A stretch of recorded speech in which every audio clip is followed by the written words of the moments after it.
మీ detail పంపించి support చేయండి. మళ్ళీ నా వీడియో చూసేవాళ్ళు చాలామంది సోషల్ మీడియాలో నా వీడియోని లైక్ చేస్తూ ఉంటారు, షేర్ చేస్తూ ఉంటారు. నా వీడియో ఎవరెవరి దగ్గరికి చేరుతుందో వాళ్ళందరూ కూడా మీరు నా పర్సనల్ నంబర్ వీడియో మీద పెడతాను, వీడియో మీద టైప్ చేసి పెడతాను. ఆ నంబర్కి ఫోన్ చేయొద్దండి, వాట్సాప్లో మెసేజ్ పెట్టండి. నేను పలానా ఊరు, నా పేరు ఇది, నా మొబైల్ నంబరు, నేను మీతో పాటు ఇన్ని రోజులు కూర్చుంటాను అని టైప్ చేసి పెట్టండి.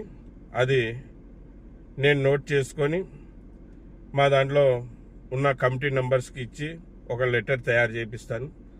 నేను అక్కడ కూర్చునేకి ముందే ఒక 15 రోజులు, నెల రోజుల ముందే అన్ని జిల్లాల్లో ఉన్న కలెక్టర్లకి, అలాగే ఎంఆర్ఓలకి, డిపార్ట్మెంట్కి ఇవ్వడం జరుగుతుంది. కనుక ప్రతి ఒక్కరు గమనించండి. నేను ఎప్పుడు కూర్చుంటున్నానంటే ఏ రోజు నుంచి శీతాకాల సమావేశాలకి ముందు, అసెంబ్లీ జరుగుకి ముందు నేను కూర్చుంటాను. చూడండి అన్న, ఇది